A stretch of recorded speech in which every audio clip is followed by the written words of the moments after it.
Hola, hola, ¿qué tal? Hola, buenas tardes, buenas noches para algunos. Bienvenidos a esta cuarta y última charla de la jornada de hoy. Eh, Saúl, bienvenido. Muchas gracias Un por gusto. acompañarnos. Para nada, el agradecimiento es mutuo. Muchas gracias por invitarme. Estoy muy contento de estar aquí contigo, con todos los locos por la astrociencia y sobre todo compartiendo divulgación, que para eso estamos, aportando un granito de arena ahorita que es tan necesario. Y qué más que con este espectacular proyecto como lo es Equinoccio. Gracias. Desde luego te vamos a invitar y los que, bueno, la mayoría de los que siguen este ciclo de charla que hemos preparado con tanto cariño, también siguen desde hace algún tiempo nuestra fanpage en Facebook y saben que Saúl es como nuestro Dios querido de los artículos, así que para mí es un orgullo doblemente volver a Muchas estar gracias, aquí. muchas gracias. Pues uno hace lo que se puede, ¿verdad? Me gusta escribir, siempre, desde muy pequeño me gusta escribir. Ahora que me gusta la ciencia, hago dos cosas que me gustan. Escribo sobre ciencia, o sea, ya estoy escribiendo, entonces al parecer se me da bien. Mucha gente me dice lo mismo. Y qué más, espero poder transmitir lo mismo en cámara, porque bueno, ahí no soy tan bueno como escribiendo, pero veremos qué sale. Muchas gracias, Saúl, por acompañarnos. Yo los dejo contigo y nos vemos luego para ver algunas preguntitas. Ok, perfecto, perfecto. Muchas gracias, Leslie. Este, pues bueno, locos por la astrociencia. Es- Este, mi charla se llama Los nuevos ojos de la astronomía. En un segundito vamos a ver por qué este nombre. Creo que por la imagen que estamos poniendo y ya un poquito, si somos un poquito perspicaces, pues podemos saber que voy a hablar de ondas gravitacionales. Las ondas gravitacionales últimamente han sido muy sonado por todos lados, hacen eco, publican una detección de ondas gravitacionales y es como que algo que suena mucho, pero yo pienso que quizás no tanto como debería. Es una disciplina nueva, y he visto que muchos se ponen así como que el chip en la cabeza de, oh, anuncian una detección de ondas gravitacionales y es como que otra detección de ondas gravitacionales, ¿verdad? Bueno, aquí están otra vez. Pero vamos, que apenas llevamos 5 años con detecciones directas de ondas gravitacionales, apenas un solo Nobel, estoy seguro que en esa disciplina vienen muchísimos más. Llevamos apenas 10 detecciones y entonces creo que es algo con muchísimo futuro. Entonces, mi charla ahora se va a tratar sobre esto, sobre ondas gravitacionales, qué son, cómo son, su historia, su filosofía desde sus orígenes, el cómo se lleva la detección y cuál es su futuro, por qué es tan prometedor y por qué siento que, aunque hacen mucho eco a las ondas gravitacionales, pienso que deberían sonar mucho más, tener un gran boom. Mm, en especial yo, desde muy pequeño, he estado muy interesado con lo que viene siendo las ciencias astronómicas. Recuerdo la primera vez que me miré por un telescopio y tuve la fortuna de que fue Saturno, este planeta tan hermoso. Entonces, fue un contacto directo, me nació ahí un amor por las disciplinas astronómicas y aunque no estudié nada que ver con ciencias naturales, creo que es un amor que le tengo a las ciencias naturales y sobre todo a lo que viene siendo las ciencias astronómicas. Y supongo que aquí debe haber muchísimos, y no porque el nombre Locos por la Astrociencia tenga que ver con ciencias astronómicas, o sea, siento que es una disciplina que llama muchísimo la atención. Y en este caso, yo estaba entre cosmología y astrofísica. Era como un sisa, como un balancín. Mi gusto era, se inclinaba un poquito más a la cosmología por el hecho de que se usa totalmente relatividad general para la cosmología. Ocupa sí o sí relatividad general y el hecho de saber, por la teoría, cómo es el espacio-tiempo, cómo se comporta y todo eso, me llena muchísimo. Al mismo tiempo, la astrofísica también estaba ahí latente por el hecho de que, bueno, saber la física, la dinámica, la termodinámica de todos los astros también era algo increíble para mí. O sea, el conocer desde el origen, la evolución y el futuro de meteoritos, estrellas, planetas, las mismas galaxias en sí, que es lo que hacemos en astrofísica, es algo que me llenaba muchísimo. Cuando descubrí que estaba esta nueva disciplina, que es la astrofísica de ondas gravitacionales, la astronomía de ondas gravitacionales, como se quiera llamar, pues tuve un preferido directo, porque al mismo tiempo que hacemos astrofísica, estamos usando relatividad general. Entonces tengo esos dos y me llena muchísimo la astronomía de ondas gravitacionales. Es por eso que quiero hacer esta charla, conceptualizando más que todo qué son y cómo se detectan y qué es lo que podemos aprender de ellas. El nombre de la charla, los nuevos ojos de la astronomía. Estuve meditando un poquito y recordé una frase de alguien que yo creo que muchos conocen aquí. Se llama Edwin Hubble. Edwin Hubble, como un pequeño dato intrigante, es una de esas personas en las que yo por lo menos me hace sentir fe en la humanidad, porque él empezó su carrera laboral siendo un abogado y terminó siendo uno de los astrónomos más influyentes en la historia de la humanidad. Entonces, es un claro indicador de que puedes empezar por un camino del mal y terminar yendo por el camino directo. Me hace tener mucha fe en la humanidad este hombre. Edwin Hubble, aparte de todos los logros grandísimos que tiene, como descubrir que existían otras galaxias además de la Vía Láctea y que no eran simples nebulosas, o bien la constante de expansión de Hubble, la ley de Hubble. Aparte de esto, dijo una frase que a mí me marca muchísimo y que dice más o menos así: el hombre, equipado con sus 5 sentidos, va en busca del conocimiento del universo, de conocer el cosmos. A sus aventuras las llama ciencia. Esto es algo que incluso la piel se me pone chinita, es algo muy real, algo que hacemos mucho en ciencia, porque literalmente el hombre está empezando, o más bien la humanidad, está emprendiendo un viaje de autoconocimiento, porque conocer el cosmos, conocer el universo es conocerse a sí mismo y conocer la naturaleza del todo. Entonces, es increíble como una pequeña raza de primates humanoides evolucionados en un planeta entre miles de billones desarrolló por medio de la evolución de selección natural 5 sentidos y con estos pequeños 5 sentidos va en busca de conocer al universo. Estamos charlando con el universo. ¿Por qué? Porque la ciencia se basa en lo que es experimental, en los experimentos. El hombre va a preguntar al universo qué eres, cómo estás hecho, a dónde vas, de dónde vienes. Le hacemos todas estas preguntas al universo, a la naturaleza, por medio de los experimentos. Y la naturaleza tiene la amabilidad, no quiero dotar aquí de personalidad al universo ni nada, es en sentido totalmente alegórico, pero la naturaleza nos está respondiendo por medio de los resultados de los experimentos. Y nosotros percibimos estos resultados con nuestros 5 sentidos. En especial, como esta charla está dirigida en una página de astronomía,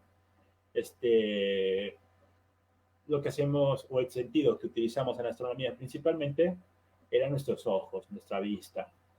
Si bien hay ya datos desde hace milenios, como los griegos, como con los sumerios, con los mayas, de arqueoastronomía, de que ellos empezaron a ver ya estrellas y planetas y empezar a estudiarlos un poquito conforme a lo que tenían a su alcance, que ya hubo una charla en este mismo ciclo sobre esto, una charla muy buena que recomiendo muchísimo sobre arqueoastronomía.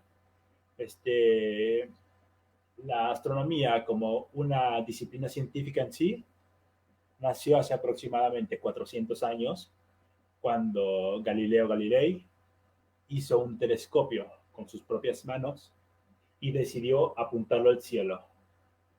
Entonces aquí él pudo ver muchísimos planetas, o más de unos planetas del sistema solar, pero al mismo tiempo muchísimas estrellas. Pudo ver la luna, pudo ver cometas, incluso se dañó la vista viendo el mismísimo Sol por medio de su telescopio. Y aquí es un punto de inflexión en la astronomía, porque aquí nace la astronomía como una disciplina científica. Y ya han pasado casi 400 años, hemos avanzado muchísimo al grado de ya no solo ver estos astros con nuestros ojos, o sea, porque nuestros ojos están limitados, nosotros solo podemos ver una pequeña parte de todo el espectro electromagnético. Y nos hemos inventado instrumentos para ver más allá, para ver nuevas cosas con más partes de este espectro electromagnético. Hay desde ondas de radio, como son los radiotelescopios, como por ejemplo ALMA, que es este conjunto de 74 antenas en Atacama, Chile, que es el mejor conjunto de telescopios que hay en todo el mundo. Aquí ve ondas de radio, son radiotelescopios.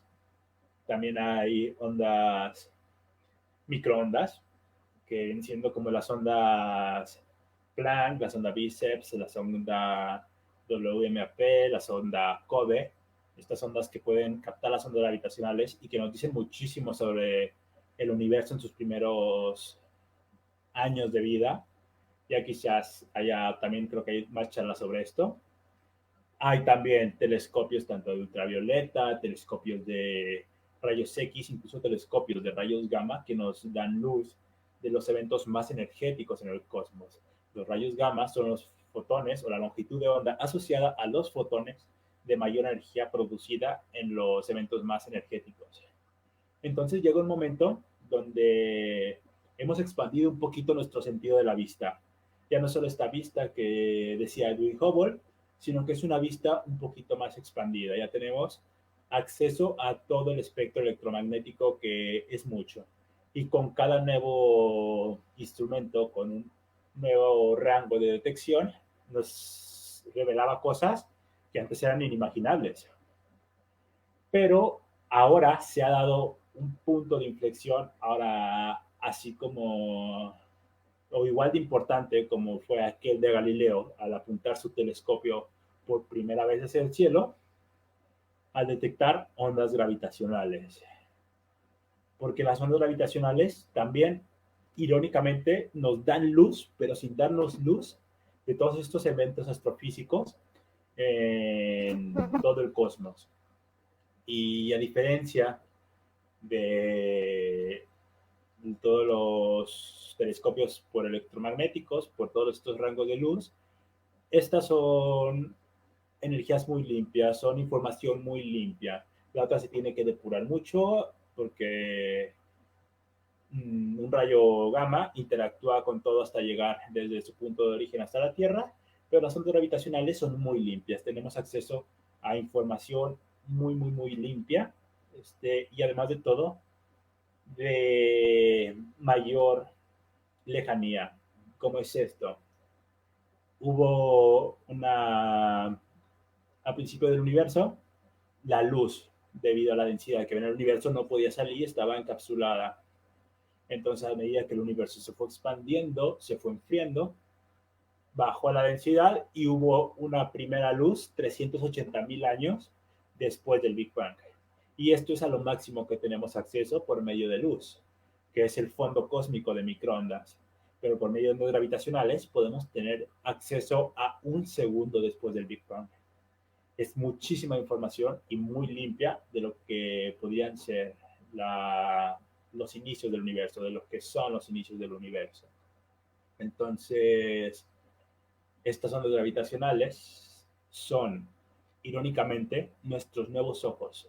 Una disciplina muy nueva, pero al mismo tiempo muy, muy madura.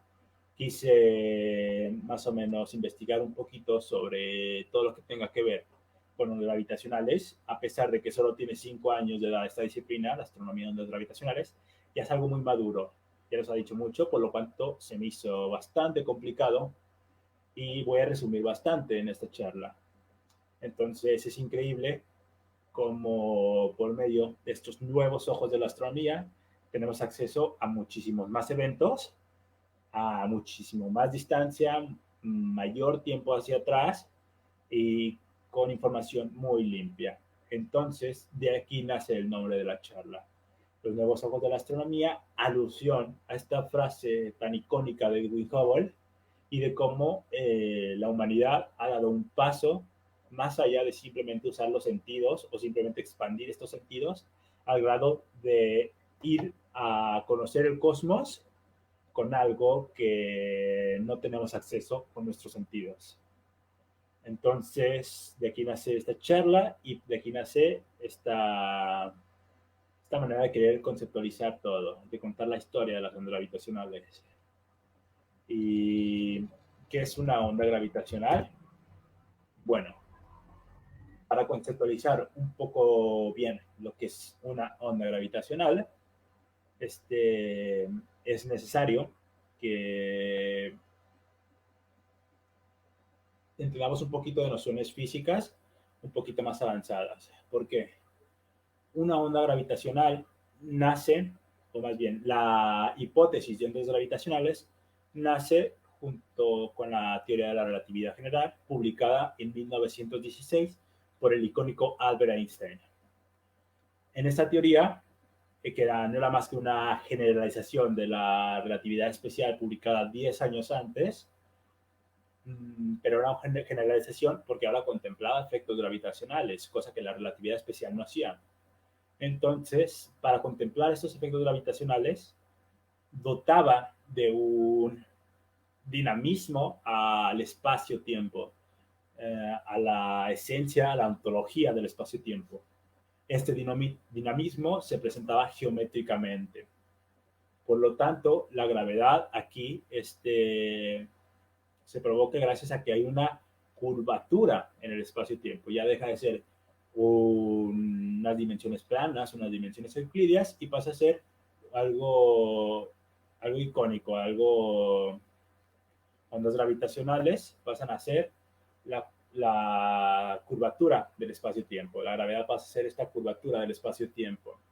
Entonces, a partir de aquí, se asume que hay ondas que esparcen una radiación gravitacional porque las ondas son lo más fácil, la manera más fácil que tiene el universo en llevar energía de un punto a otro, de trasladar la energía. Entonces, en este caso, si estamos hablando de ondas gravitacionales, vemos que hay ondas que van llevando la radiación gravitacional. Esto fue posible gracias a que en 1919, 3 años después de la publicación de esta teoría, se diera su primera confirmación experimental por medio del icónico eclipse de Arthur Eddington, visto en Sobral, Brasil, y al mismo tiempo en las Islas Victoria, allá en Sudáfrica. Se pudo tener la primera confirmación de la relatividad general, y a partir de aquí, la relatividad general, que se expresaba con las ecuaciones de campo de Einstein, unas ecuaciones muy elegantes, pero que al mismo tiempo tienen muchísimas diferentes variantes, empezaron a hacer soluciones.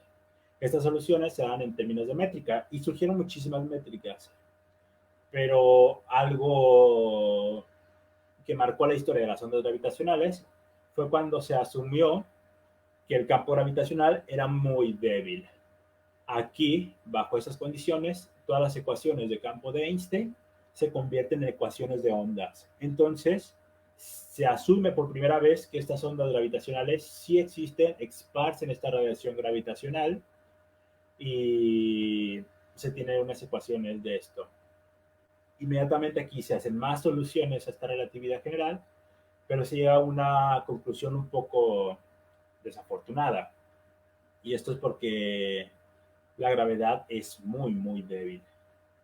Uno dirá, ¿cómo que es débil? Si yo me aviento de escasos metros, gracias a la gravedad, termino por matarme. Y ocupo en cambio muchísima energía eléctrica para que cause eso. Si hay poquita, pues no me hace nada, unos simples toques y ya. Ocupo, no sé, un rayo y en vez de dos rayos. Pues dice, ¿cómo que es muy débil? Bueno, esto es porque a escalas macrofísicas, astrofísicas y cosmológicas, el electromagnetismo tiende a ser neutral. ¿Por qué? Porque tenemos dos tipos de cargas, cargas positivas y cargas negativas. Y en el mundo macrofísico, a la escala a la que estamos acostumbrados nosotros, generalmente hay cargas neutras. Entonces, todo se termina por anularse entre esas cargas positivas y negativas y todo termina a ser en esencia neutro.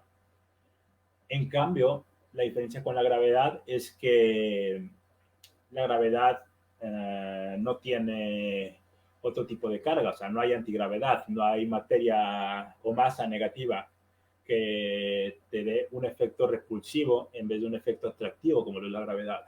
Entonces, entre más grande, entre mayores escalas estemos hablando, tanto macrofísicas, astrofísicas como cosmológicas, toda esta masa se va acumulando, acumulando, acumulando y genera mayor gravedad.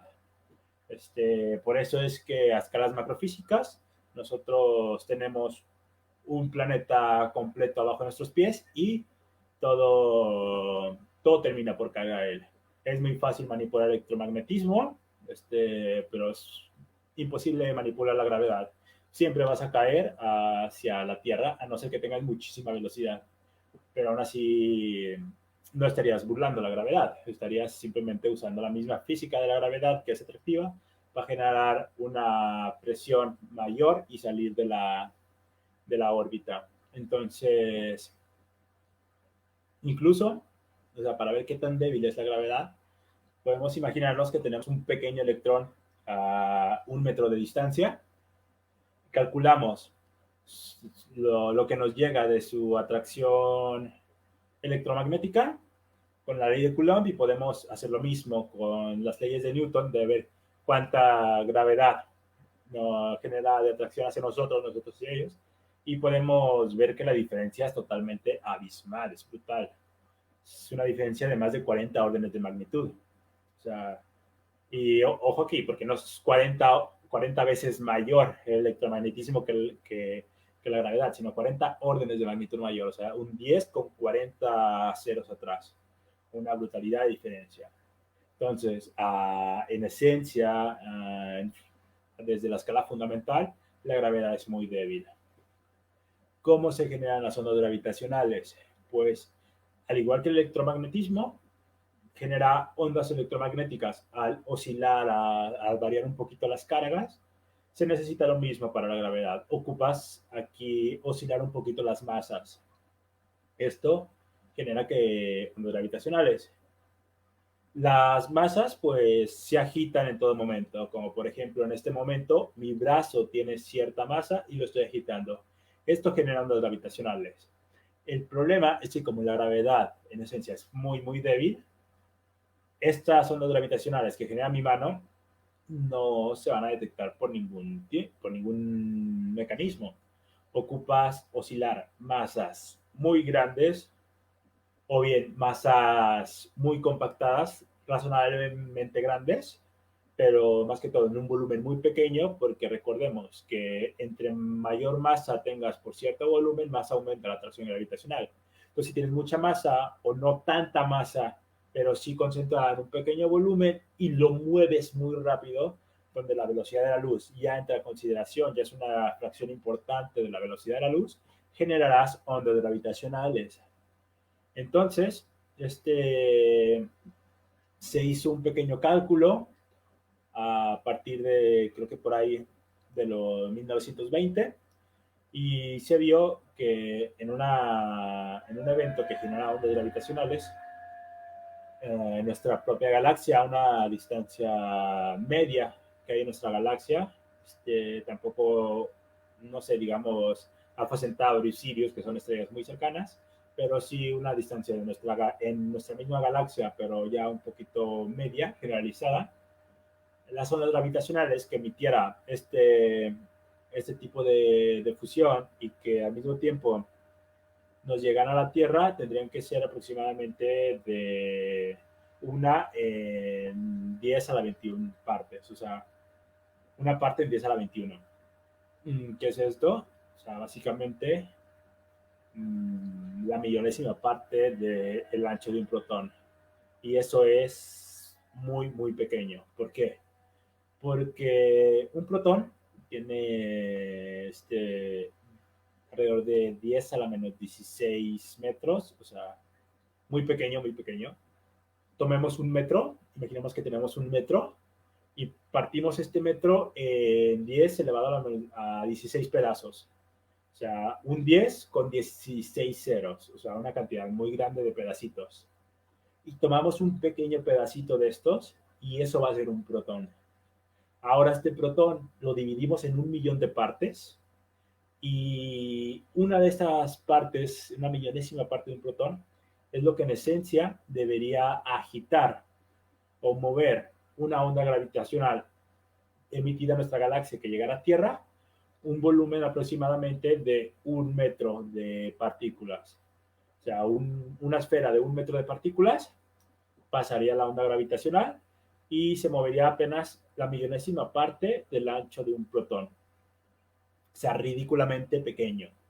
Se hicieron estos cálculos y se pensó, bueno, jamás vamos a poder detectar ondas gravitacionales. Son sumamente pequeñas, sumamente inverosímiles. Será imposible. Y hay varios artículos en los que se describe que es imposible estas detecciones de ondas gravitacionales. Solo se pueden detectar o solo pueda emitir ondas gravitacionales razonablemente detectables si movemos volúmenes de masa muy pequeños pero con mucha masa a gran velocidad o bien masas muy muy grandes. ¿Qué genera estas ondas gravitacionales? Bueno, si tomamos muchas masas, hay varios eventos que pueden generar ondas gravitacionales, como lo viene siendo el mismo Big Bang. En el inicio del universo hubo un periodo que se llama inflación, donde ya hablaron otros compañeros, charlas sobre esto, muy buenas charlas. Dani Florentín y Eladio Moreno hablaron sobre este proceso de la inflación. Y bueno, esto es básicamente en esencia un momento en el que el universo era muy pequeño, incluso mucho más pequeño que esta millonésima parte del protón, millones de veces más pequeño. Y en una fracción muy, muy diminuta de un segundo, pasó a tener aproximadamente el volumen de una pelota de fútbol. Entonces, en este proceso se gastó toda la energía del campo inflatón y frenó. Cuando esto frenó, dotó toda la energía a los distintos campos y crearon la materia. Pero ese pequeño frenón ya emite ondas gravitacionales. Entonces, estamos hablando de bien un volumen pequeño, pero es una masa de todo el universo. Esto generaría ondas gravitacionales primordiales y que se están buscando. Ya hablaremos un poquito sobre eso. Otra cosa muy grande que puede generar ondas gravitacionales es una cuerda cósmica. Hay modelos de inflación recreados o simulados que indican que en este proceso de inflación hubo pequeñas anisotropías, pequeñas rupturas en el espacio del universo y con ello unas pequeñas fracturas, así como cuando hay una bonita analogía, que es cuando congelas un volumen de agua y ves pequeñas fracturas, pequeñas líneas, pues en esencia es lo mismo. A estas serían grandes masas no homogéneas con todo el universo y que en esencia se pueden mover, son dinámicas. Estos se llaman cuerdas cósmicas y si se mueven poquito podrían generar ondas gravitacionales. Y se tiene, aunque no se sabe si existen las cuerdas cósmicas, aún está en baraja esto si sí o si no. Se sabe cómo se debería oír o cómo se deberían ver las ondas gravitacionales emitidas por la vibración de una cuerda cósmica. O bien, está el choque de galaxias. También estamos moviendo masas muy grandes y llegan a chocar Esto también generaría ondas gravitacionales. Pero hay un problema con esto. Todos estos tres métodos, estos tres fenómenos que generan ondas gravitacionales a partir de mucha masa, las ondas, las ondas gravitacionales, como cualquier otra onda, tienen una longitud, una amplitud y una frecuencia. Aquí las frecuencias serían enormes, o sea, literalmente enormes, del tamaño de incluso la órbita de Plutón, o sea, imagina el tamaño de Plutón que está a no sé bien la distancia, como 230, 250 veces la distancia que hay entre el Sol y la Tierra, o sea, masista de Plutón. Ahora imaginen eso al doble porque es la órbita y una onda gravitacional donde su frecuencia sea esta.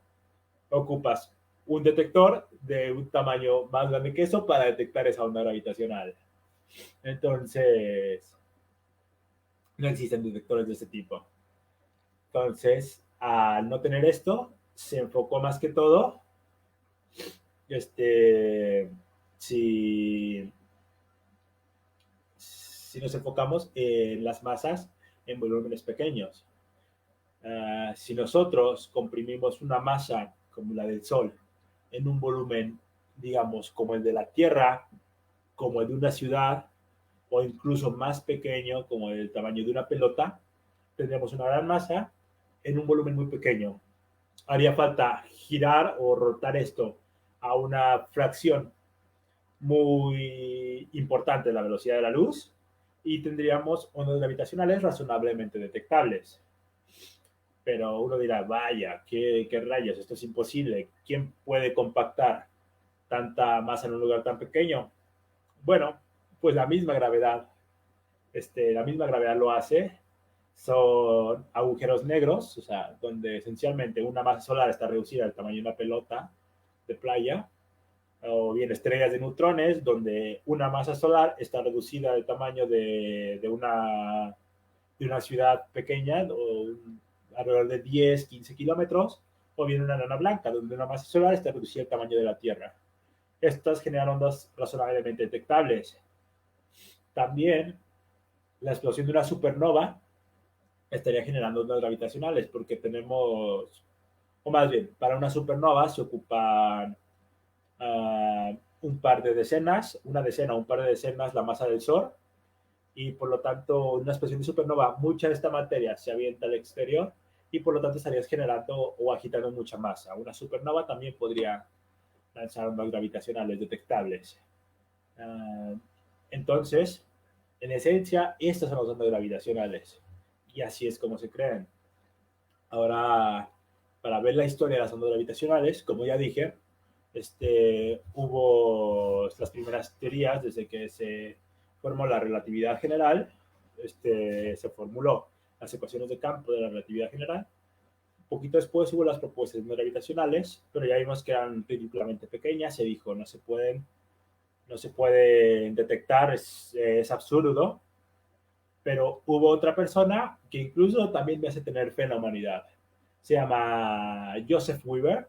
Él empezó su carrera como un militar y terminó siendo también un importante físico. Él, después de estar alrededor de unos 5 años en la escuela militar, pasó a estudiar matemáticas y física. Se encontró con algunos artículos de Einstein donde hablaba de estas ondas gravitacionales y dijo, vale, yo quiero detectarlas. Y con ese espíritu, logró él mismo, con su propio dinero, formar el primer detector de ondas gravitacionales en la historia. Esto fue alrededor de 1958. Él ideó, o él empezó la fabricación, y se trataba de un barril de aluminio de alrededor de 1 metro de diámetro, pero era un barril de aproximadamente 3,5 toneladas. Este barril estaba cubierto por unos pequeños detectores que se llaman piezoeléctricos, detectan la variación de las cargas eléctricas, o más bien, emiten una carga eléctrica cuando hay una variación en el volumen del aluminio. Entonces, fue aquí cuando Joseph Weaver puso esto en un sótano, lo aisló completamente para no tener interferencias, que esta lumina no detectara cambios en la temperatura, que eso no es poquito, pero ya es algo razonable para las escalas de las que estamos hablando. En el aluminio, pues la temperatura tenía que estar constante, no tenía que haber ruidos fuertes, porque también el ruido es una vibración en el medio y se detectaría. Entonces la aisló de ruido, de temperatura y contempló también que podían haber sismos. Entonces, pues ahí estaba ese instrumento. Lo terminó alrededor de 1965. En 1968, un amigo de él llamado Reisner Weiss, y acuérdense de este nombre, Reisner Weiss, porque es alguien importante en esta historia, le dijo que construyera dos. ¿El por qué dos? Pues bueno, si tú tienes este detector y al mismo tiempo tienes uno muy lejos, otro igual muy lejos, y ambos captan algo idéntico, algo igual al mismo tiempo, pues no hay mucho que decir, es una onda gravitacional. ¿Por qué? Porque no pueden ser cambios en la temperatura, cambios en el sonido, o un sismo local, porque pues el sismo toma tiempo en llegar y las ondas gravitacionales se desplazan a la velocidad de la luz y por lo tanto llegarían casi inmediatamente. Entonces, en 1968 consigue financiación del Argonne Wheaton Laboratory de Alemania y construye un segundo en Múnich. Él tenía uno en Estados Unidos y el segundo estaba en Múnich. ¿Qué pasó con esto? Cuando en 1970, 2 años después, recién terminaron la fabricación de este segundo barril, de este segundo detector de gravitacionales, él notó que había variaciones cuando miraba en dirección a la constelación del Sagitario. A los que no saben, en torno a esta constelación está el centro de nuestra galaxia. Precisamente hay un agujero negro ahí, un agujero negro de aproximadamente 4.500 miles de millones de masas solares. Y se sabía que por ahí estaba el centro de la galaxia, entonces él dijo, vale, estoy detectando ondas gravitacionales cada que mis instrumentos están enfocados para allá. Él lo anunció a bombo y platillo que estaban ondas gravitacionales, pero como toda la ciencia se ocupaba una corroboración. O sea, y mismo en Múnich llevaron a cabo otros, digamos, externos a él, que no sean sus instrumentos, construyeron detectores exactamente iguales. Uno en Múnich y otro un poquito más retirado en otra ciudad de Alemania, que ahorita se me va el nombre. Y en esencia, estos alemanes jamás detectaron nada. Al mismo tiempo que Joseph Weaver estaba diciendo que tenía y que detectaba a cada muy pequeño lapso de tiempo ondas gravitacionales, los otros no veían absolutamente nada. Entonces, a partir de aquí, Reisner Weiss consultó con otro amigo, el nombre ahorita se me va, se llamaba Ronald Riemer, creo, algo así, también es otra pieza importante. Le dije, oye, ¿cómo ves esto? Y Ronald le dijo a Reisner Weiss, recordemos, era el amigo de Joseph Weaver, que bien podía, que si querían ir por este camino de la detección de las gravitacionales, podrían ir por otra filosofía de detección. Esta vez la interferometría, que viene siendo las ondas gravitacionales, digamos que al pasar una onda gravitacional, digamos, por un volumen igual de 1 metro de, de, de partículas, de 1 metro de volumen, una onda gravitacional al pasar por ahí, este volumen, digamos, en esencia esférico, termina por hacerse elíptico en un eje y después en otro. A medida que pasen más ondas gravitacionales, pues habrá este movimiento más repetido. Primero una elipse en una dirección y otra elipse en otra dirección. Hay otra polarización que es lo mismo pero cruzado, girado digamos a 45 grados, donde el movimiento, la deformación, la fluctuación elíptica estaría así y después así, rotado en 45 grados. Y a medida de que pasa una onda gravitacional, si hay algo constante que está emitiendo señales constantes, en esencia dos, se van a interferir y van a detectar estas fluctuaciones del espacio-tiempo, y esta es la interferometría. También hubo otros, pero sin mayor éxito, que eran la misma filosofía que las de Joseph Weaver, pero en vez de barriles de aluminio, barriles con gas congelado, criogénico, en su interior. Sabemos que entre haya menos temperatura, las partículas se moverán menos. Por lo tanto, si pasa una onda gravitacional, serán más propensas a moverse y que este ruido sea detectado.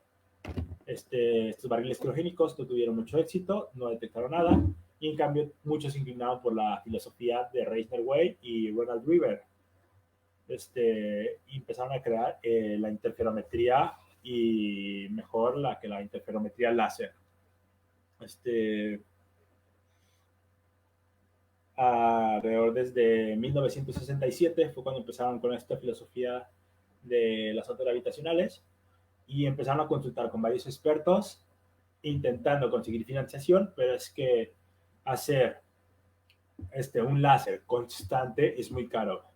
Ahora, algo que probablemente no te vaya a detectar nada, porque para tener una sensibilidad y detectar una onda gravitacional de, como dije, una parte en 10 a menos la 21, ocupas una sensibilidad igual. Y hacer un proyecto así es muy caro. Entonces se planea también, bueno, si aumento el tamaño, este metro que se sacudiría a la anchura de la millonésima parte del ancho de un protón, si lo convierto en 1 kilómetro, ya no ocupan una sensibilidad de una parte en 10 a la 21, sino una parte en 10 a la 18. Ya es menos, ya reduce, pero aún así es poquito. Y hacer un interferómetro láser constante de 1 kilómetro no era viable para nadie. Entonces estuvo así desde 1967 hasta mediados de 1980, exactamente en 1985, donde Ronald Dreamer, el amigo de Reisner Weiss, que era al mismo tiempo amigo de Joseph Weaver, consigue financiación y empiezan con el proyecto LIGO, el proyecto de Fundación LIGO, que en inglés es Laser Interferómetro de ondas gravitacionales, detección de ondas gravitacionales por interferometría láser. Al mismo tiempo después de 1984, ellos estaban en construcción del LIGO. En aquel momento era un pequeño experimento de alrededor de unos, creo, 30 metros, o sea, nada que ver con lo de ahora, ya veremos las magnitudes que tiene ahora LIGO, pero pues era pequeño. Cuando estaba en construcción este joven LIGO, en 1993, Alan Huxley y Joseph Taylor hacen un importante aporte a las ondas gravitacionales, porque descubrieron el primer pulsar binario. ¿Qué significa esto? Los pulsares son estrellas de neutrones, y como ya dije, las estrellas de neutrones son uno de estos objetos que pueden producir ondas gravitacionales razonablemente detectables. Entonces, un pulsar viene siendo una estrella de neutrones, pero que emite ciertos pulsos electromagnéticos en una frecuencia demasiado exacta. Son los mejores relojes que hay en astronomía, porque cada ciertos milisegundos expulsan una radiación electromagnética que es detectable y es bastante frecuente en el tiempo. Es muy exacta. Al tener un binario pulsar, significa que tienes dos pulsares, y un binario significa que estos dos pulsares están girando en un baricentro en común. O sea que ninguno está rotando al otro directamente, sino que ambos están girándose y teniendo un centro en común. O sea, se van acercando. estos objetos, como dije, viajan a gran velocidad. A medida que se acercan, van girando a mayor velocidad. Pero aquí el chiste de Alan Huxley y Joseph Taylor fue que se prevenía que esas ondas gravitacionales se emitirían, y esas ondas gravitacionales, la energía que llevan las ondas gravitacionales, no podrían conseguirla de ningún otro lugar más que de la misma órbita de estas estrellas. Entonces, emiten una onda gravitacional al estar girando en un baricentro en común, emiten esta onda gravitacional y por lo tanto la órbita disminuye. Y ambos pulsares que están emitiendo luz, esta luz puede verse directo desde la Tierra y ver las variaciones que hay en la órbita de este binario pulsar. Aún están muy lejos entre sí, se planea que lleguen a fusionarse alrededor de unos 1.000 millones de años, o sea que no hay que preocuparnos todavía por eso, por detectar ondas gravitacionales de este binario, pero sí podemos ver que están achicando su órbita cada vez más. Y lo único que puede hacer esto a estas escalas tan grandes es que estén radiando energía gravitacional, retrayendo su órbita un poquito, achicando su órbita. En 1994, un año después de ese descubrimiento de Alan Huxley y Joseph Taylor, reciben el premio Nobel por esta detección indirecta de ondas gravitacionales. Entonces, es ahí que muchos proyectos científicos ven viable la detección de ondas gravitacionales y deciden invertir en la filosofía de la interferometría láser. Invierten en el proyecto de Reisner Weiss y Ronald Wimmer, y al mismo tiempo se suma uno de los mayores inversores, que es Barry Barish, y otro genial físico que creo que muchos de aquí conocen, que es Kip Thorne. Para los que no lo conocen, es el que básicamente creó la película de Interestelar, fue asociado en la producción y se centró en hacer, digamos, viables y hacer real, que describieran una realidad todos los fenómenos que tengan que ver con relatividad general que hay en la película Interestelar. Entonces, como el agujero negro que sale Gargantúa en esta película Interestelar, es una recreación directa y se publicó un paper científico de esta simulación de un agujero negro. Es una simulación perfecta. Y digamos perfecta, porque tiene algún error que llega a ver por ahí, pero es otra cosa. Y entonces Kip Thorne es un relativista, quizás el mejor, y se asoció con estos otros tres. Aquí, a partir de 2002, abrieron lo que viene siendo el nuevo LIGO, ya con más inversores, pero igual era el pequeño LIGO, muy pequeño, de 30 metros aproximadamente, y estuvieron desde el 2002 a 2010 sin ninguna detección de ondas gravitacionales. Esto, la verdad, no decepcionaba a nadie. ¿Por qué? Porque, como dijimos, ondas gravitacionales son muy pequeñas y ver una onda gravitacional en un detector tan pequeño de 30 metros ocurriría cada 50 años. Lo prendieron alrededor de 8 años y esporádicamente, o sea, no estuvo los 8 años recopilando datos, sino que lo prendían 2 semanas, veían que había ruido sobre algo, lo apagaban 2 meses, volvían a arreglarlo, lo prendían otra semana, que esto no funcionó, y sirvió como un campo de pruebas. Entonces nadie se decepcionó de que este LIGO no funcionara. Lograron en 2010 conseguir una financiación muy, muy importante y se empezó la construcción de Advanced LIGO. ¿Qué es esto? Es básicamente los detectores que tenemos en la actualidad. Uno está en Louisiana, Washington, y otro en Livingston, Hanford. Son 2 detectores de ondas gravitacionales con esta interferometría láser. Por ahí hace ratito pasó un video, no sé si lo voy a poner en la producción, de que son de los 2 láseres en forma de L y cómo estos rebotan. Entonces, lograron poner Advanced LIGO. En 2015 abrieron sus puertas y ni siquiera fue algo público, fue algo como que, vale, prendemos, nos esperamos un rato y publicamos cualquier cosa. Miren, justo este video, aquí se puede ver un poquito cómo es LIGO y por ahí no sé si tengan imágenes, pero bueno, cada uno de estos láseres va por tubos de 4 kilómetros y saben, como vemos, están en forma de L. Son 4 kilómetros hacia un lado y 4 kilómetros hacia el otro lado. Entonces ya aquí tiene una sensibilidad mucho mayor y ya no ocupa que pase una onda gravitacional cada 50 años, sino que una onda gravitacional cada alrededor de cada 6 meses, si no me equivoco. Entonces ya es algo en lo que tú puedes invertir. Si lo prendes 2 años, con fortuna tendrás 2 ondas gravitacionales, 4 ondas gravitacionales, depende ya de qué tan exacto sea. Pero bueno, ya se pudo invertir en esto, ya era racional invertir en esto. Estuvo listo en 2015 los dos detectores, porque son dos idénticos.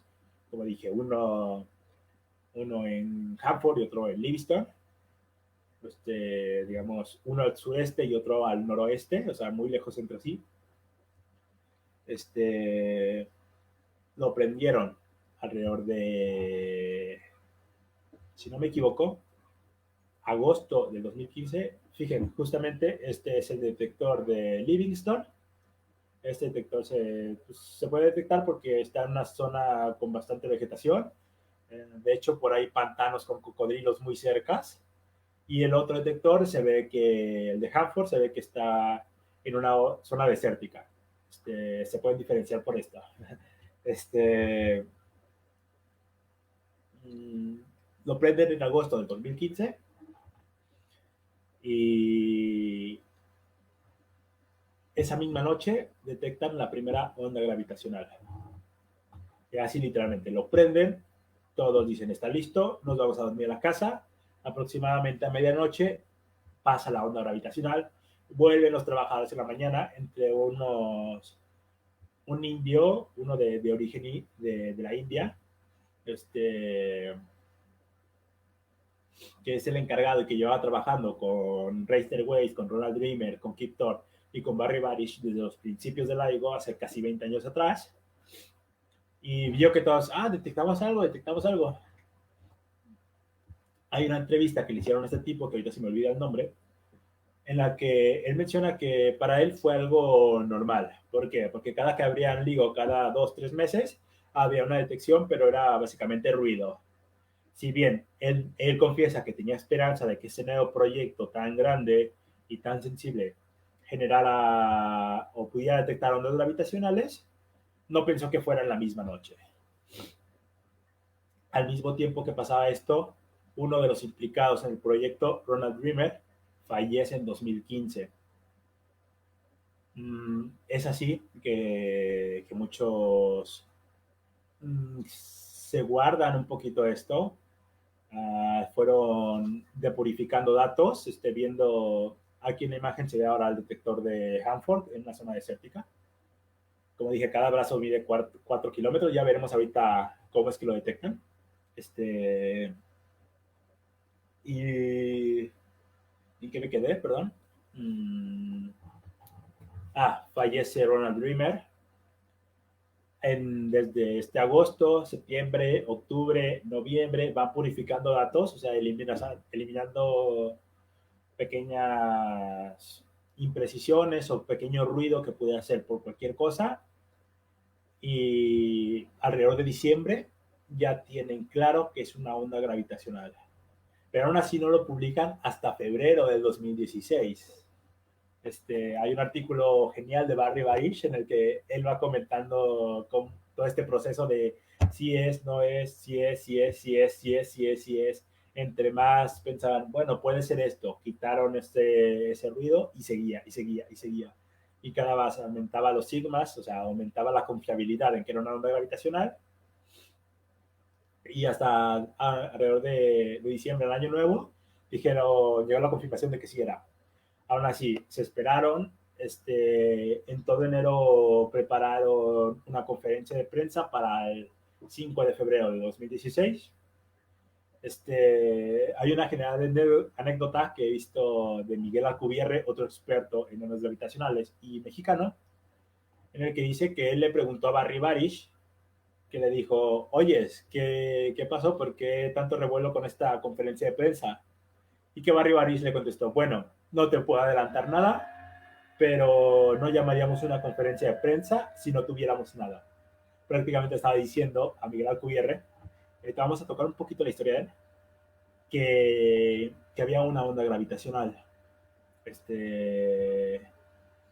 Es así que se publica a bombo y platillo en febrero del 2016 la detección de ondas gravitacionales de dos fusiones de agujeros negros, una, un agujero negro de 29 masas solares, otro de 33 masas solares, y dieron un agujero negro de aproximadamente 61 masas solares, con estas tres masas solares faltantes emitidas en forma de ondas gravitacionales. Y esta regresión que estamos viendo en ese momento es exactamente la simulación de esa onda gravitacional. Vimos los dos agujeros negros, la emisión de ondas gravitacionales, cómo sacuden a la Tierra, vemos cómo la sacuden, o sea, en los dos ejes, muy pequeño, pero en dos ejes diferentes. Y en ese momento, esas tres masas solares emitidas al universo en forma de ondas gravitacionales liberaron más energía que todas las estrellas del universo juntas. O sea, en esta fracción de segundo en el cual colisionaron y liberaron tres masas solares en forma de ondas gravitacionales, fue que liberaron más energía incluso que todas las estrellas del universo. Algo totalmente brutal. El mismo hindú del que hablábamos platica que fue alguna detección perfecta, o sea, fue justamente en el rango donde LIGO era más sensible y fue justamente una señal de dos objetos pesados, 29 masas solares, o sea, es 29 meses más grande que el Sol, y 33 masas solares, o sea, 33 veces más masa que el Sol. O sea, fue algo muy, muy limpio. Y que por eso se sorprendían tanto de que, ay, ¿cómo puede ser tan limpio? Hicieron la publicación del paper al mismo tiempo que hacían la conferencia de prensa y en 2016 tuvimos la primera detección de gravitacionales. A partir de aquí hay otro detector que ya se estaba poniendo en marcha, pero que enciende las instalaciones en 2018. Este detector es poquito más pequeño, alrededor de 3 kilómetros. Se llama Virgo y está ubicado en Italia. Y hay otro detector, pero igual muy pequeño, como de 20 metros, ubicado en Múnich, Alemania. Y hay otro que está en construcción y se llama Kagra, está en Japón. Entonces ya, pero bueno, y aquí es algo, les voy a dar un pequeño spoiler. La última vez que di esta charla, hablaba de la colaboración LIGO-Virgo. ¿Por qué? Porque los científicos de LIGO y los científicos de Virgo se comparten los datos al momento de las detecciones y así se puede saber, ya no solo tienes dos detecciones, tienes tres, reduces la incertidumbre y entre más tengas, más tienes la incertidumbre. Entonces, la última vez que di esta charla hablaba mucho de la colaboración LIGO-Virgo. Ahora me actualizo un poquito y tengo que hablar sobre la colaboración LIGO-Virgo-Kagra. ¿Por qué? Kagra, este detector japonés, creo igual de 5 kilómetros de ancho en cada brazo y además que está subterráneo, ya está listo. En el 2020 ya está listo. Aún no está encendido, pero están esperando hacer últimas remodelaciones, están esperando incluso por esto de la pandemia que pase un poquito para poder empezar muchos a trabajar en Kagra, pero ya está listo. Entonces se ha aprendido esporádicamente para ver estas pequeñas señales que les digo, para reducir incertidumbres de que sea otro ruido que no sea una onda gravitacional. Y al mismo tiempo ya está colaborando estos datos de cuando los prende con LIGO. Y LIGO y Virgo están compartiendo las dos con Kagra. Entonces ya hay una colaboración LIGO, Virgo, Kagra y espero que en muy poco tiempo se encienda Kagra. A partir de 2018, ya dejando este paréntesis de Cagra un poco ya cerrado, a partir de 2018, de que lograron encender a Virgo, ya se habían detectado dos ondas gravitacionales. Estas dos serán por LIGO solamente. La primera y la segunda fue de una fusión de agujeros negros de 15 y otro de 9 masas solares. Encienden Virgo y pocos meses después se logra analizar, se logra detectar en los tres interferómetros una onda gravitacional, esta vez emitida no de la fusión de dos agujeros negros, sino de la colisión de dos estrellas de neutrones formando un agujero negro. Esto fue también un hito en las ondas gravitacionales, porque al contrario de los agujeros negros que no emiten ningún tipo de luz durante su fusión, una colisión de estrellas de neutrones sí emite muchísima luz. Se les llama kilonovas y son más energéticas incluso que las supernovas. Entonces, al mismo tiempo que llegaron los gravitacionales y se detectaron estos tres detectores, muchos telescopios de radiación electromagnética voltearon hacia el cielo y vieron la zona precisa, la galaxia precisa donde se dio esta kilonova, en todos los espectros electromagnéticos, desde radio, microondas, visibles, ultravioleta, rayos X, rayos gamma, todo. Muchísimos telescopios, alrededor de una docena de telescopios, apuntaron hacia ahí, lo vieron y pudieron sacar muchísimos datos. Aquí nace un conjunto de dos tipos de astronomía: la astronomía clásica con luz y la astronomía gravitacionales, que ambos pueden dar luz de un fenómeno, de este caso una kilonova. A la fecha de hoy se tienen alrededor de 10 ondas gravitacionales detectadas, entre ellas, o más bien desde 2018, el año 2018 al año 2019 y un año antes del 2017, se han dividido en rondas. La ronda 1 2017, ronda 2 2018, ronda 3 2019. Y ahorita en 2020 no han hecho una ronda por lo mismo de la pandemia, pero se ha aprendido también esporádicamente LIGO. Se tienen 10 detecciones de ondas gravitacionales al momento, entre ellas la que ya comentaba de la colisión de dos estrellas de neutrones, otra, la primera confirmada, de una onda gravitacional de la fusión de un agujero negro que se traga una estrella de neutrones. Se han encontrado incluso otra que no se sabe la fecha que es, fue publicada también en este RON 03, alrededor de enero, febrero fue publicada, no me recuerdo bien, pero se vio alrededor de agosto del año pasado, que fue un objeto de 2.7 masas solares. No se sabe qué es. El otro era de 2.3 masas solares, era una estrella de neutrones, uno de 2.7. Está justamente entre la división del máximo que puede tener una estrella de neutrones al mínimo que puede tener un agujero negro de origen estelar. Entonces, está genial esto. Al mismo tiempo, de septiembre del año pasado y publicado recientemente hace 2 semanas, se publicó la onda gravitacional más masiva jamás detectada, más bestial, porque fue un agujero negro de 66 masas solares fusionado con uno de 83 masas solares. Una bestialidad de agujeros negros.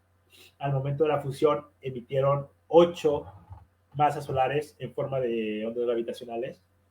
O sea, una barbaridad. O sea, ya vimos que 3 masas solares fue el evento más potente, más potente incluso que la energía liberada de todas las estrellas del universo en ese mismo lapso de tiempo. Imagínense eso multiplicado al casi 300%. O sea, una bestialidad lo que acaba de detectar el RON 03 de LIGO y Virgo y carga.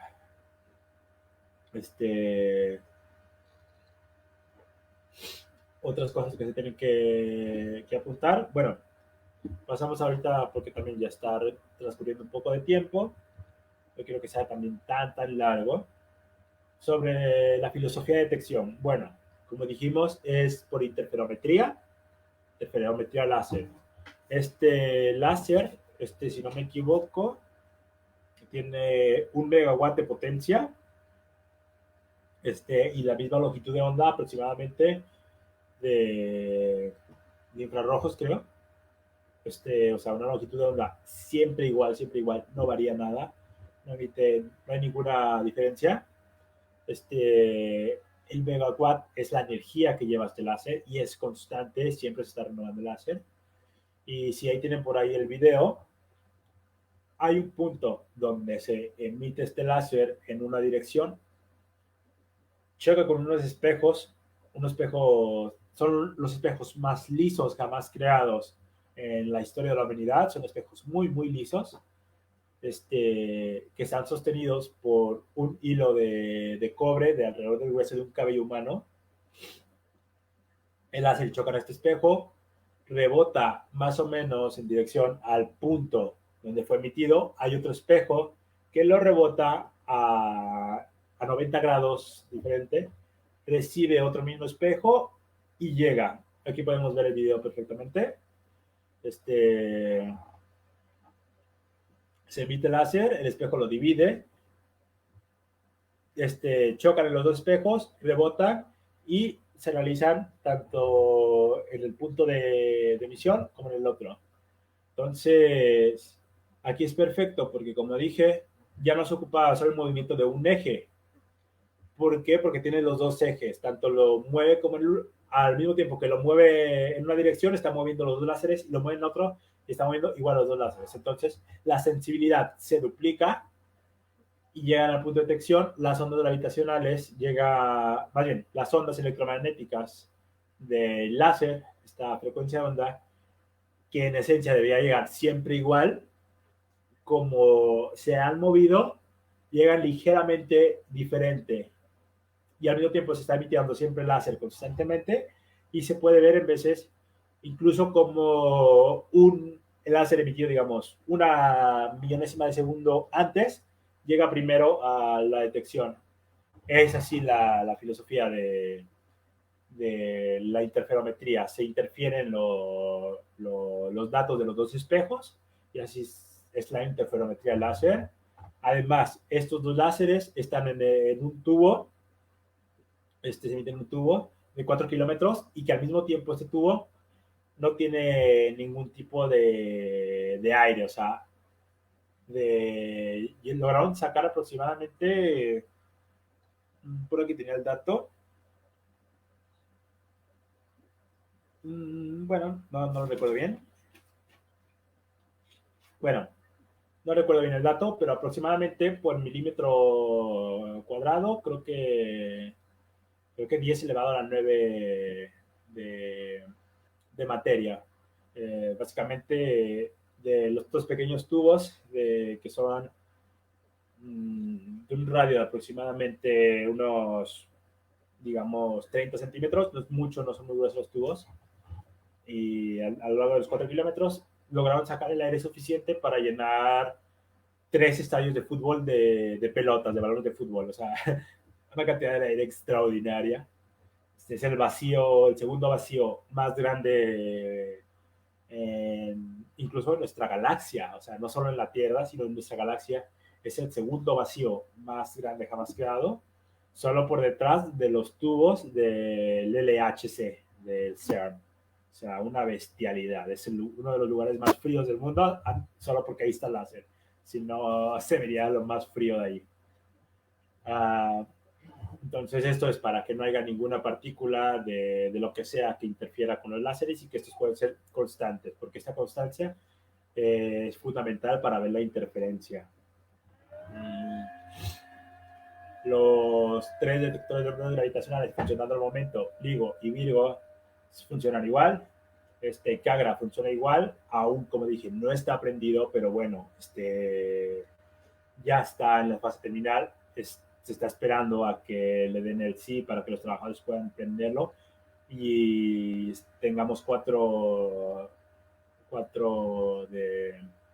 detectores gravitacionales de tamaño considerable, porque hay un par, el de Múnich de 20 metros y está otro en Estados Unidos como de 4 metros, pero esos pues no se esperan que generen nada. ¿Qué podemos ver con ondas gravitacionales? Bueno, además de que por primera vez se puede otorgar Nobeles por agujeros negros, que ya para mí es algo extraordinario, porque ya los agujeros negros dejan de ser este objeto totalmente místico y agujeros negros, agujeros negros. O sea, ya entregan Nobeles por agujeros negros. Además de eso, incluso nos podrían dar datos sobre no solo el interior de las estrellas, sino incluso el interior de estos agujeros negros, de la misma singularidad. Esa singularidad tan odiada por todos los físicos, bueno, se espera que ondas gravitacionales puedan detectarla. ¿Por qué? Porque se ocupa un eclipsamiento. Es algo muy difícil. ¿Por qué? Porque un emisor de ondas gravitacionales que llega a la Tierra tiene que pasar justo a medias por una estrella o incluso un agujero negro. Si pasa por una estrella es un poquito más común, pero aún así es difícil. Se crearían microlentes gravitacionales en las ondas gravitacionales, porque la onda gravitacional interactuaría con lo que hay dentro de esta estrella, al mismo tiempo que toda la demás onda gravitacional pasa y llega a la Tierra sin ninguna anomalía. Esos pequeños microlentes gravitacionales podrían darnos señal de qué hay dentro de las estrellas, de las estrellas, ya sea la secuencia principal. Si se llega a eclipsar una enana blanca o una estrella de neutrones, mucho mejor, porque sabríamos qué hay ahí dentro. O bien, si se llega a eclipsar un agujero negro, pasaría exactamente lo mismo con la singularidad. Podríamos ver qué hay dentro de esta singularidad y dar pequeños rasguños a una gravedad cuántica, que los secretos se esconden ahí en esa maldita singularidad. ¿Qué más podemos ver con ondas gravitacionales? Como ya dije, en cosmología, la inflación genera ondas gravitacionales primordiales, y estas ondas gravitacionales primordiales se emitirían fracciones de segundo después del término de la inflación, o después de lo que muchos denominan el Big Bang. Entonces nos podría dar datos del universo cuando tenía una fracción de segundo de edad, algo sin precedentes. Podría darnos datos sobre las supernovas. Se conocen muy bien las supernovas, pero aún así, recibir datos muy limpios de ondas gravitacionales generadas por una supernova estaría bastante interesante, porque se podían afinar los modelos de formación, de evolución, incluso de la muerte de las estrellas. ¿Qué más? Bueno, otra cosa bastante importante de las ondas gravitacionales es que estas ondas gravitacionales, como dije, las primordiales, tienen una frecuencia muy alta. Para el 2030 se planea poner un detector de ondas gravitacionales, ya no en la Tierra, sino en el espacio. Este detector se llama LISA.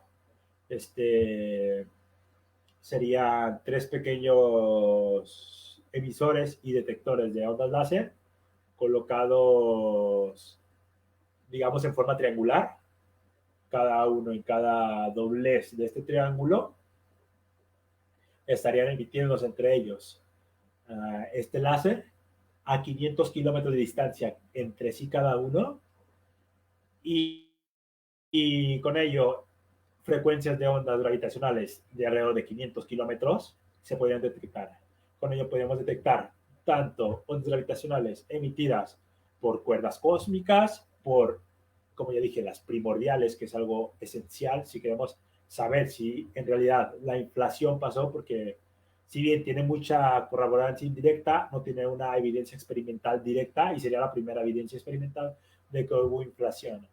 Y con esto la cosmología arregla muchos fallos. Al mismo tiempo también podría detectar del choque de dos galaxias, o bien resolver el problema del parsec final. ¿Qué es el problema del parsec final? Cuando dos agujeros negros de núcleo galáctico de decenas, miles de millones de veces la masa del Sol, cuando habitan en esencia en los centros de cada galaxia, cuando dos galaxias chocan, Y recordemos que aproximadamente un tercio de todas las galaxias que hemos visto son producto de colisiones galácticas. Incluso la Vía Láctea, nuestra galaxia, colisionará con, con Andrómeda. Los agujeros negros, digamos, se juntan y empiezan a orbitar entre sí, entre un binario supermasivo, se le denomina, ya no masivo, como vendría siendo un binario de estrellas de neutrones o de agujeros negros estelares, sino un binario supermasivo. Aquí hay un problema, que los modelos astrofísicos nos dicen que jamás se fusionan, porque dentro de los centros galácticos hay tanta densidad de energía, tanta materia, tanto polvo cósmico, tanto gas, que a medida que se acercan, llega un momento donde expulsan más de esta materia cada uno al otro, que es mayor que la fuerza gravitacional que hay entre sí, y jamás, y más bien tienen una órbita estable, jamás se llegan a fusionar. Esto es aproximadamente a un parsec de distancia entre dos agujeros negros. Es muy poquito en términos astronómicos, pero ya es algo.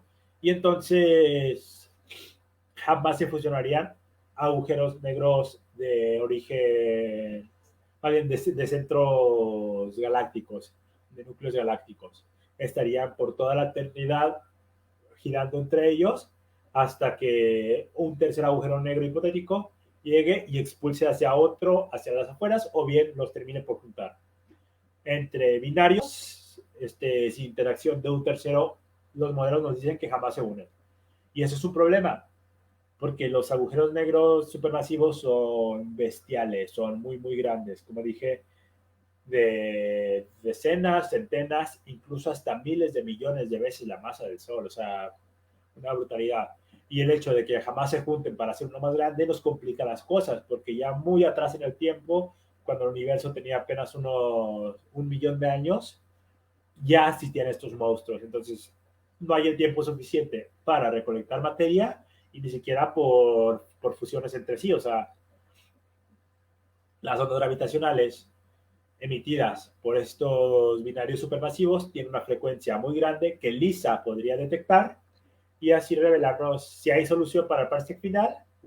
Si llegan a chocar, pues ya podríamos ver los modelos de formación de núcleos galácticos y con ello de las galaxias que van muy relacionados y saber un poco del origen de las galaxias.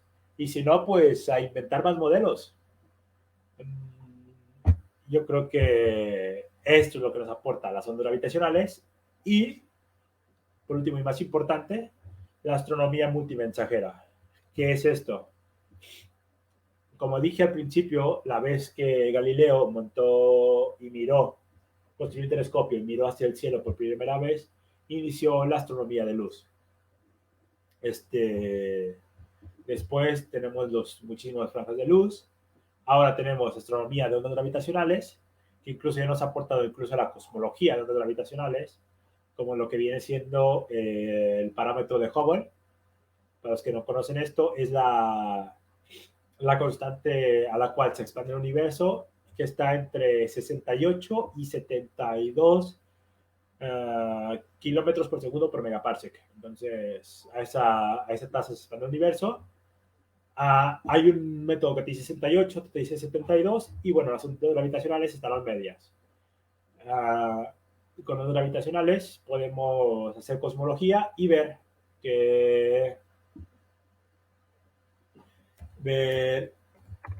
también hacer cosmología con ondas gravitacionales. Y como dije, la astronomía multimensajeros, que viene siendo ya no solo la astronomía con luz y la astronomía con ondas gravitacionales, sino astronomía con neutrinos, astronomía de rayos cósmicos y astronomía de FRBs. ¿Qué son estos? Pues los neutrinos también, como por ejemplo una supernova lanza muchísimos neutrinos y hay muchísimos telescopios ya de neutrinos, como lo son los de Kamiokande, como lo son el IceCube, como lo son Anita, que hizo Revolve hace unos meses, hay por ahí el Fermilab, muchísimos. La astronomía de neutrinos también se puede llevar a cabo, e incluso ver un fondo cósmico de neutrinos, la misma primera luz que hay en el universo temprano, con el fondo cósmico de microondas, tenemos un fondo cósmico de neutrinos, con los primeros neutrinos liberados por el Big Bang, un par de segundos después de este y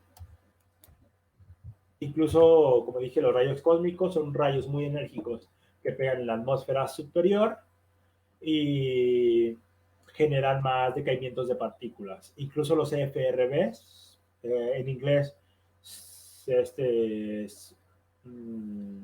ráfagas rápidas de radio, no sabemos qué las emite, es un problema ahorita, no se sabe qué emite, se cree que pueden ser estrellas de neutrones, pero al mismo tiempo, cuando nos llega, podemos hacer astronomía con él. Hubo un artículo muy bueno publicado hace unos meses en el cual se resolvía la falta de, o los variones faltantes. No me voy a extender mucho con esto, ya la charla es muy larga, pero básicamente los modelos cosmológicos nos dicen que hay una cifra de variones, los variones son lo que conforman los átomos, y nosotros nomás observamos una pequeña parte de esto. Se creía que estaban por ahí pululando en la red cósmica, que es el espacio entre galaxias, y con los FRBs que se emiten y que se llegan a la Tierra, se puede ver la diferencia y la polarización de las ondas de radio de estas FRBs y ver qué hay ahí en este espacio vacío que recorren. Y aún se han detectado, creo que solo 8 FRBs constantes que nos dan luz sobre esto para reducir las incertidumbres y tener un valor digamos, accesible. Se ocupan alrededor de 100 FRBs que no se tendrán, creo que en los próximos 10 años, pero bueno, ya se puede hacer astrofísica con un elemento que aún desconocemos, con los FRB. Entonces, esta es la astronomía multimensajeros, este es el futuro que nos depara, la astronomía hecha con ondas gravitacionales, con neutrinos, con rayos cósmicos, con luz y con FRBs, y podemos conocer el cosmos más a fondo. Esta icónica frase de Edwin Hubble, de que el universo, de que el humano, equipado con sus 5 sentidos, empieza a conocer el universo y a sus aventuras las llama ciencia. Ahora no solo ocupamos los 5 sentidos, hemos expandido esto muchísimo y podemos hacer astronomía con muchísimas cosas. Esta es la astronomía multimensajeros. Ahora sí, yo creo que damos por terminada esta charla.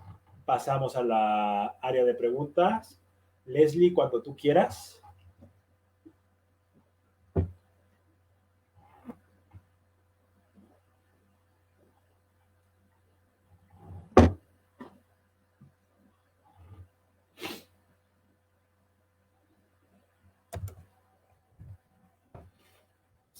Creo que Leslie está teniendo un poquito de problemas. Nos esperaremos poquito. Si hay unas preguntas por ahí. Vale, ya salió la primera. Joyce López Sánchez, un gran saludo, un abrazo. Dice, ¿qué técnica utilizan para unir las imágenes de distintos telescopios situados en distintos sitios? Si te refieres a los telescopios de ondas gravitacionales, que serían los detectores de ondas gravitacionales, que es el tema que estamos hablando, pues se tienen algunas ciertas plantillas, se detecta la señal de las ondas gravitacionales.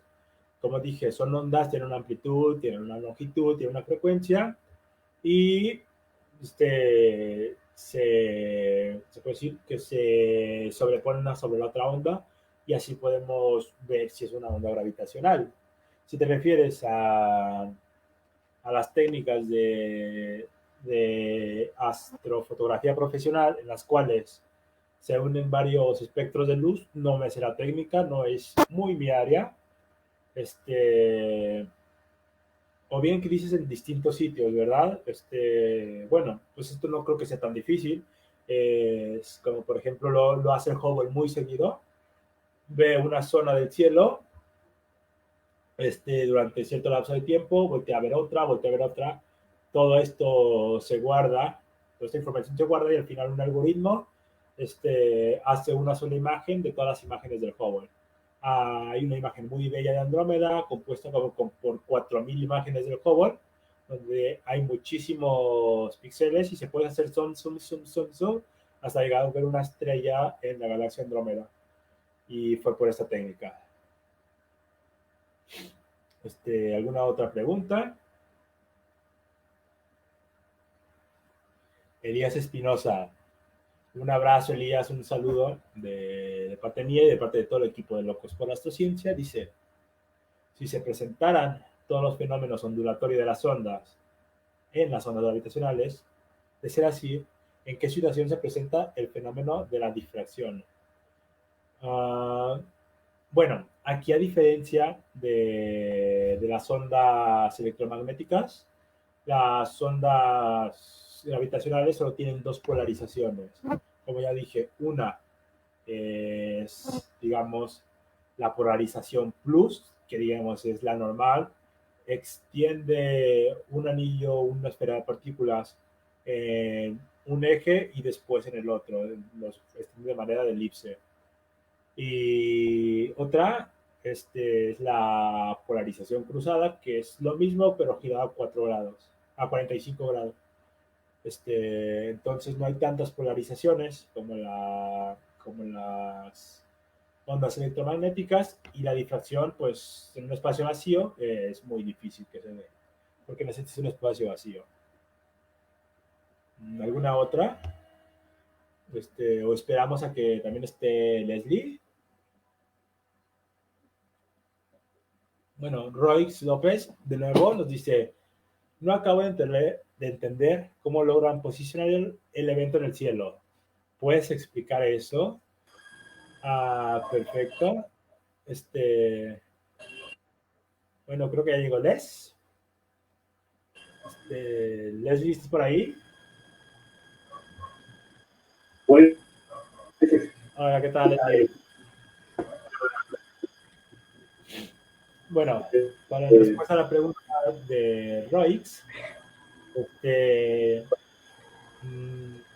el método de localización de un evento de ondas gravitacionales es igual a como tu cerebro localiza un objeto o un sonido, más que todo, un lugar que emite un sonido. Por ejemplo, si se cae un vaso de vidrio en este momento, las ondas de sonido, que son ondas mecánicas, fluctuaciones en un medio en este caso del aire, pasan.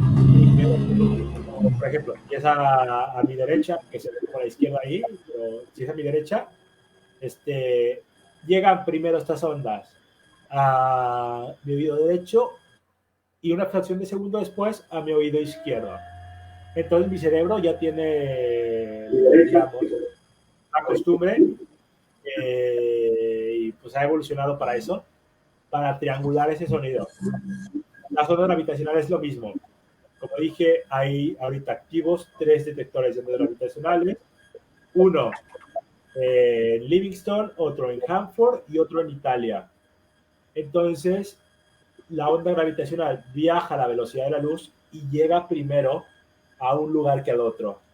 Si bien hay unos puntos ciegos en cada uno de estos detectores, por ejemplo, si un detector está ubicado así de esta manera, esta L, si llega por estos 45 grados por aquí o por aquí o por aquí, es un punto ciego porque sería asimétrico. Pero el otro, digamos, está así y otro está diferente.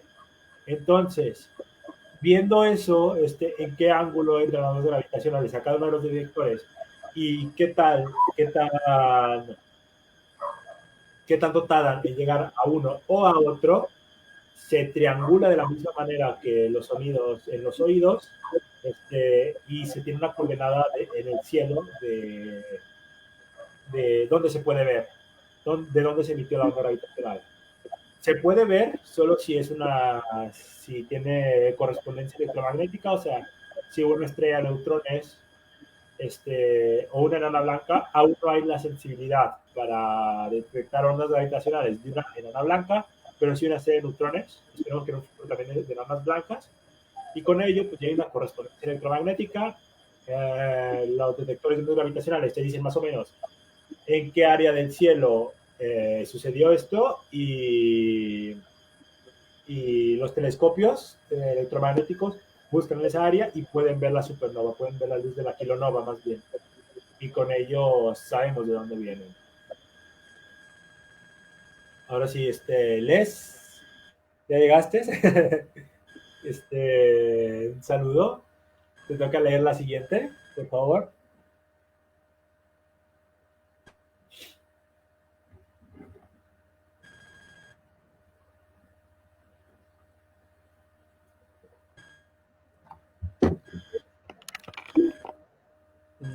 Creo que no escucha Leslie.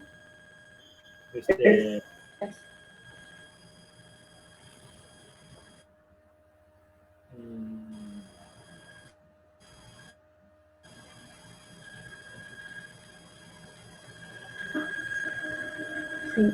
Saúl, vamos a hacer algo. Leslie, ¿Tú me escuchas ahora mismo? Ahorita ya te estoy escuchando. Ahora sí me escuchas. Sí, perfecto.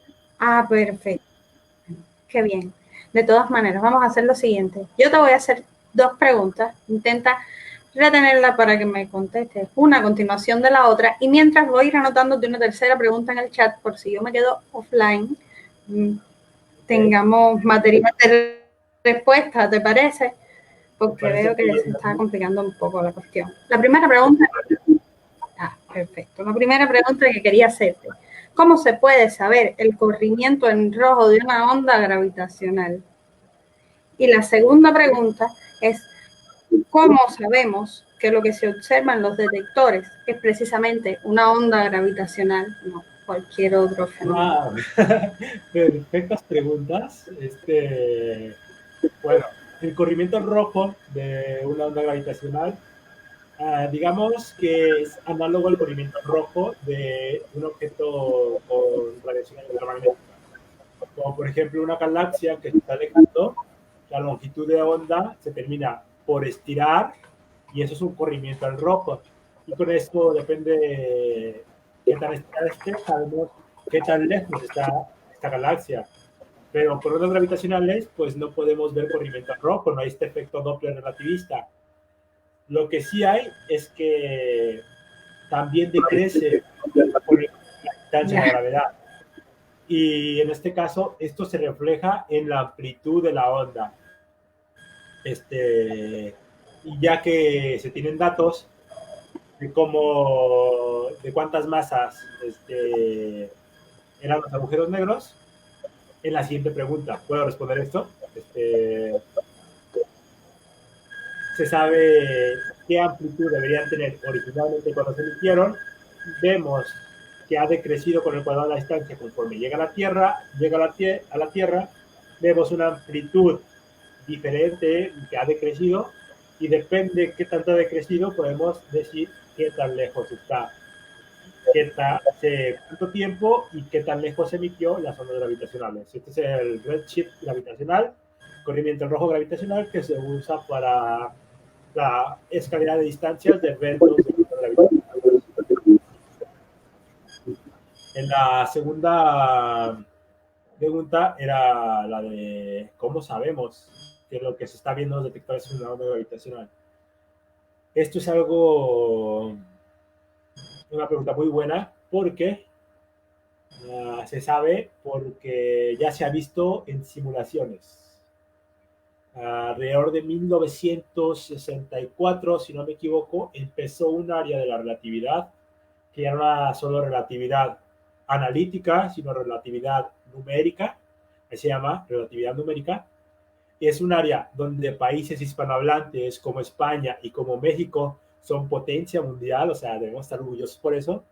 Se empezó en 1964 aproximadamente. De hecho, no había libros de texto de esto hasta hace un poco menos de 10 años. Y con esa relatividad numérica, su objetivo es no solo encontrar las soluciones exactas a las ecuaciones de campo de Einstein, sino adjudicarles de distintas condiciones iniciales y con ello ver, con la relatividad general, cómo se curva el espacio-tiempo. Entonces, no fue hasta como 1995 que esta área, que ya tenía mucho tiempo de iniciarse, logró tener la tecnología, en este caso las computadoras, con la tecnología necesaria para recrear estas simulaciones, y desde 1990, mediados de 1990, no sé bien la fecha, se tienen simulaciones por medio de computadoras de cómo se debe ver una onda gravitacional por X objeto. Por ejemplo, tú le dices a la computadora, bueno, tengo un agujero negro de 20 masas solares, tengo otro de 10 masas solares, cada uno a 1000 años luz y cada uno se acerca al otro a 70% de la velocidad de la luz. Entonces, por medio de los algoritmos de relatividad numérica, se puede sacar una plantilla de cómo debería verse la onda gravitacional. Entonces, saca la plantilla de esta onda gravitacional y se guarda. Vuelve a hacer lo mismo con distintos tamaños, distintas distancias, distintos spinets, distinta rotación, distinto periodo orbital, distinta velocidad. O sea, se pueden hacer millones de plantillas, no solo con agujeros negros, sino también puedes aplicar dinámica de fluidos y ver ondas gravitacionales, cómo se verían ver ondas gravitacionales de una estrella de neutrones o bien de una supernova, porque las estrellas tienen fluidos, son un poquito más difíciles de recrear, pero con la tecnología actual ya se pueden recrear, incluso como dije, de cuerdas cósmicas, incluso de galaxias, de ondas gravitacionales primordiales, de enanas blancas, se tiene un álbum de plantillas gigante. Entonces, cuando una onda gravitacional pasa por un detector, primero se anulan todas las incertidumbres que pueden ser un pequeño ruido cuántico de los fotones, de los láseres que se movieron un poquito, porque al final de todo son objetos cuánticos, no, sus posiciones no están totalmente determinadas, tienen esta pequeña maña de moverse diferente cuando los vemos y cuando no. Entonces, esos pequeños ruidos cuánticos también entran en el menú de incertidumbres. Al final se eliminan, como los sismos, como temperatura, como todo lo que ya comenté, y se obtiene una señal, una onda muy clara. Esta onda se usa una plantilla de todas las que ya se tienen y coinciden perfectamente. Entonces ya se sabe, vale, lo que tengo aquí es una onda gravitacional. La relatividad numérica, la relatividad computacional nos dio la respuesta ya hace tiempo y hasta ahorita estamos obteniendo el cómo. Entonces, si es así, pues ya no hay de otras. Es una onda gravitacional, sí o no. Sí o sí. Bueno, okay. Sí o sí, más bien. Sí. Sí o sí. ¿Por qué tienen solo dos polarizaciones las ondas gravitacionales? Bueno, son, a diferencia, como dije, las ondas electromagnéticas son ondas transversas y por ende tienen simetrías. Como por ejemplo, mencioné, tengo este globo que me va a ayudar perfecto. Pasa una onda gravitacional y la primera polarización, la polarización plus que me comenté, primero la extiende así y la extiende así. Así. Y a medida que pasan las ondas gravitacionales, hace esto. ¿Qué pasa? Si lo rotamos 90 grados, pasa a ser exactamente lo mismo. Es simétrico. Entonces es indistinguible. Entonces la segunda polarización es la polarización que viene siendo la polarización cruzada, que sería rotando eso a 45 grados. Así y así. Así y así. Entonces, es por eso que solo tienen dos polarizaciones. Y no había visto ese globo si no lo hubiera usado antes para este pequeño ejemplo. Eso sí que... Mira, tenemos una pregunta en pantalla. Dice, la onda gravitacional primordial sería una onda constante, ¿cierto? En esencia sí, pero recordemos que el universo está en expansión, se está expandiendo el espacio-tiempo y estas ondas gravitacionales se efectúan en el mismo espacio-tiempo. A medida que se expande el universo, más se estira esta onda. Por lo tanto, las simulaciones actualmente están en que están alrededor de entre 250 a 400 kilómetros de frecuencia.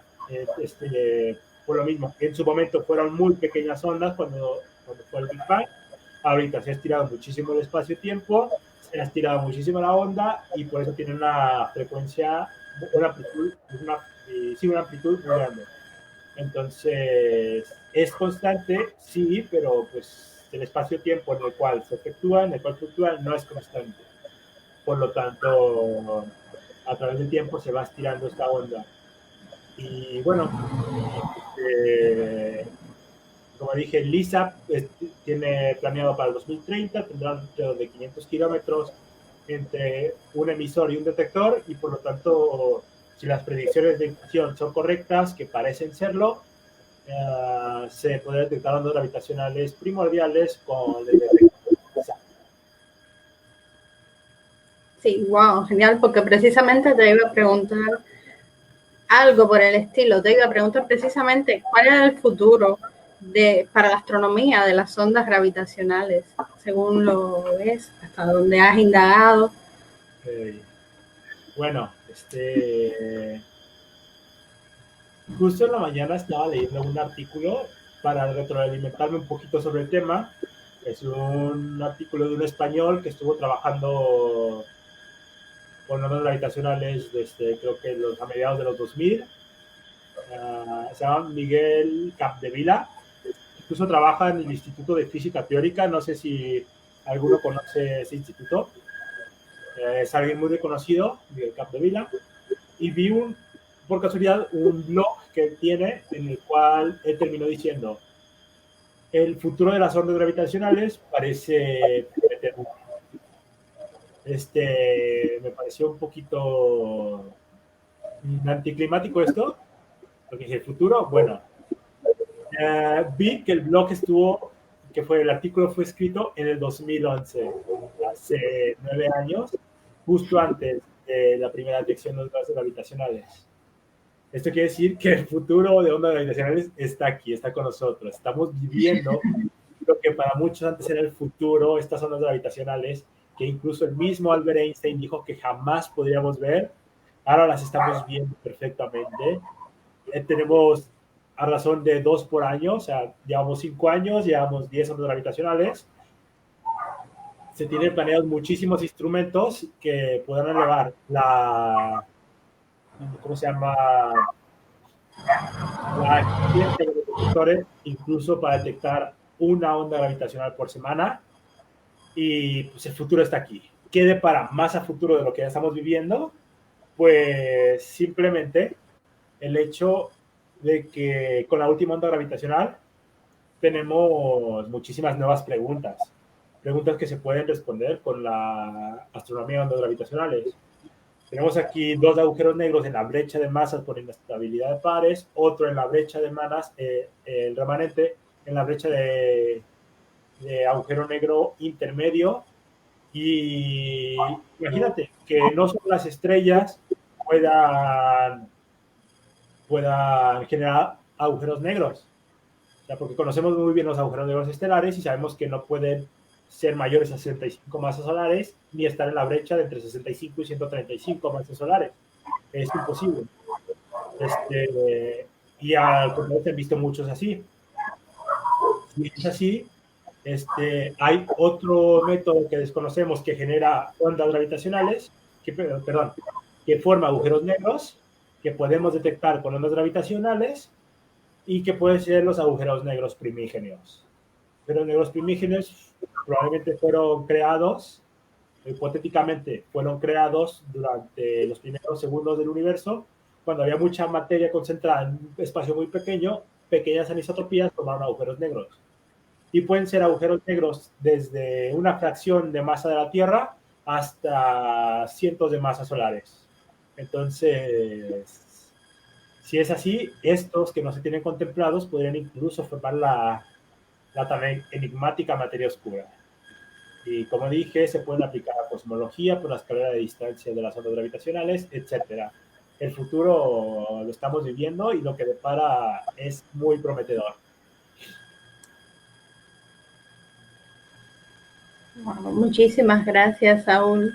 Maravilloso tiempo, maravillosa charla.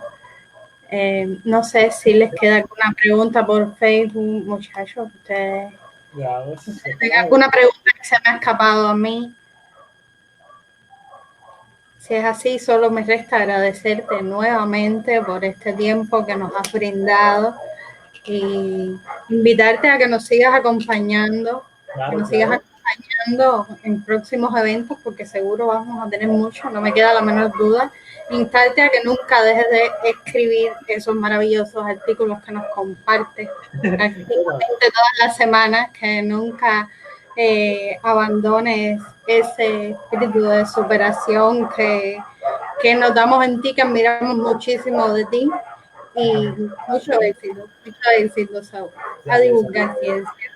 Un abrazo. Ha sido un placer tenerte con nosotros. También ha sido un placer para mí. Gracias a todos.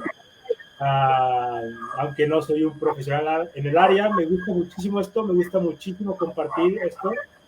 Entonces estaré seguro aquí, incluso estará la promesa pendiente, porque hace como 2 semanas tenía una charla pendiente. Al final, por problemas personales, no pude estar. Era sobre partículas, sobre las fuerzas fundamentales. El título era 4 fuerzas para gobernarlos a todos.